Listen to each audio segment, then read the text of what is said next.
क्या आप जानते हैं कि हर साल हजारों छात्र सिर्फ एक नंबर वजह से मेरिट लिस्ट से बाहर हो जाते हैं और वो एक नंबर अक्सर वही करंट अफेयर्स का सवाल होता है जिसे आप कल पढ़ेंगे कहकर छोड़ देते हैं। 18 मई 2026 की ये बड़ी खबरें आज के पेपर का हिस्सा बनने वाली हैं। अगर आपने आज के यह वीडियो मिस किया तो समझ लीजिए आपने अपने सिलेक्शन के साथ एक बड़ा रिस्क लिया है। चलिए बिना टाइम वेस्ट के वीडियो को शुरू करते हैं। पहला प्रश्न है, मई 2026 में जारी हेनले पासपोर्ट इंडेक्स 2026 के क्वार्टर 2 में भारत को कौन सा स्थान मिला है? इसका सही जवाब है ऑप्शन सी 78वां। हेनले पासपोर्ट इंडेक्स 2026 क्वार्टर 2 में भारत 78वें स्थान पर रहा है और क्वार्टर 1 में भारत 75वें स्थान पर था। वर्तमान रैंकिंग की बात करें तो वर्तमान रैंकिंग के अनुसार भारतीय नागरिक 56 गंतव्यों में बिना वीजा के यात्रा कर सकते हैं। अगला प्रश्न देखेंगे। दूसरा प्रश्न है, अल्जाइमर रोग के उपचार के लिए भारत की पहली स्वीकृत दवा डोननेमैब किस कंपनी ने लॉन्च की है?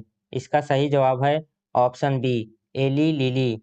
अमेरिकी फार्मा कंपनी एली लिली ने भारत में अल्जाइमर के लिए लोरमाल्जी ब्रांड नाम से यह दवा लॉन्च की है। यह भारत में स्वीकृत अपनी तरह की पहली अल्जाइमर दवा है। अगला प्रश्न देखेंगे। तीसरा प्रश्न है, भारत ने किस देश के साथ अपने रणनीतिक पेट्रोलियम रिजर्व में 30 मिलियन बैरल कच्चा तेल स्टोर करने का समझौता किया है? इसका सही जवाब है ऑप्शन सी संयुक्त अरब अमीरात यूएई। प्रधानमंत्री मोदी के यूएई दौरे के दौरान यह समझौता हुआ था। इसके तहत यूएई भारत के पेट्रोलियम रिजर्व में आपातकालीन स्थिति के लिए तेल स्टोर करेगा। अगला प्रश्न देखेंगे। चौथा प्रश्न है, भारत का पहला स्वदेशी एआई संचालित ऑटोनॉमस कॉम्बैट एयरक्राफ्ट काल भैरव किस देश में निर्मित किया जा रहा है? इसका सही जवाब है ऑप्शन बी पुर्तगाल। बेंगलुरु की कंपनी फ्लाइंग वेज डिफेंस ने पुर्तगाली कंपनी के साथ मिलकर वहां अपना पहला अंतर्राष्ट्रीय निर्माण केंद्र स्थापित किया है, जहां काल भैरव का निर्माण होगा। अगला प्रश्न देखेंगे। पांचवा प्रश्न है, भारत की पहली semi high speed double line rail परियोजना किन दो शहरों के बीच कनेक्टिविटी प्रदान करेगी? इसका सही जवाब है ऑप्शन ए अहमदाबाद और धोलेरा। गुजरात में अहमदाबाद और धोलेरा के बीच 134 किलोमीटर लंबी यह डबल रेल लाइन पूरी तरह स्वदेशी तकनीक पर आधारित होगी, जिसकी लागत लगभग 6,687 करोड़ है। अगला प्रश्न देखेंगे। छठा प्रश्न है, विश्व उच्च रक्तचाप दिवस 2026 में कब मनाया गया है? इसका सही आंसर है ऑप्शन सी 17 मई। उच्च रक्तचाप के प्रति जागरूकता फैलाने के लिए हर साल 17 मई को यह दिवस मनाया जाता है। इसे साइलेंट किलर भी कहा जाता है। अगला प्रश्न देखेंगे। सातवां प्रश्न है, मई 2026 में दक्षिण एशियाई भारोत्तोलन महासंघ के नए अध्यक्ष कौन चुने गए हैं? इसका सही आंसर है ऑप्शन बी सहदेव यादव। भारतीय भारोत्तोलन महासंघ के प्रमुख सहदेव यादव को निर्विरोध दक्षिण एशियाई महासंघ का अध्यक्ष चुना गया है। अगला प्रश्न देखेंगे। आठवां प्रश्न है, केंद्र सरकार ने सीबीआई केंद्रीय जांच ब्यूरो के निदेशक प्रवीण सूद कार्यकाल कितने समय के लिए बढ़ा दिया है? इसका सही जवाब है ऑप्शन बी 1 वर्ष। सरकार ने प्रवीण सूद के कार्यकाल को मई 2027 तक के लिए बढ़ा दिया है। वह 1986 बैच के आईपीएस अधिकारी हैं। अगला प्रश्न देखेंगे। नौवां प्रश्न है, पश्चिम बंगाल की 18वीं विधानसभा के निर्विरोध अध्यक्ष के रूप में किसे चुना गया है? इसका सही जवाब है ऑप्शन ए रथेंद्र बोस। रथेंद्र बोस पश्चिम बंगाल विधानसभा के नए अध्यक्ष बने हैं और वे उत्तर बंगाल से इस पद पर पहुंचने वाले पहले नेता हैं। अगला प्रश्न देखेंगे। 10वां प्रश्न है, चिकित्सा जगत ने पीसीओएस का नाम बदलकर अब क्या कर दिया है? इसका सही आंसर है option B poly endocrine metabolic ovarian syndrome. वैश्विक चिकित्सा समुदाय ने इस बीमारी के हार्मोनल और मेटाबॉलिक प्रभावों को बेहतर ढंग से दर्शाने के लिए इसका नाम बदल दिया है। अगला प्रश्न देखेंगे। 11वां प्रश्न है, रक्षा मंत्री राजनाथ सिंह ने किस शहर में एडवांस्ड मीडियम कॉम्बैट एयरक्राफ्ट सुविधा की आधारशिला रखी है? इसका सही जवाब है पुट्टपर्थी। ऑप्शन सी इसका राइट आंसर है। आंध्र प्रदेश के पुट्टपर्थी में भारत के 5वीं पीढ़ी के स्टेल्थ लड़ाकू विमान के निर्माण के लिए इस विशेष सुविधा की नींव रखी गई है। अगला प्रश्न देखेंगे। 12वां प्रश्न है, विदेश मंत्री डॉक्टर एस जयशंकर ने शून्य से अनंत प्रदर्शनी का उद्घाटन कहाँ किया है?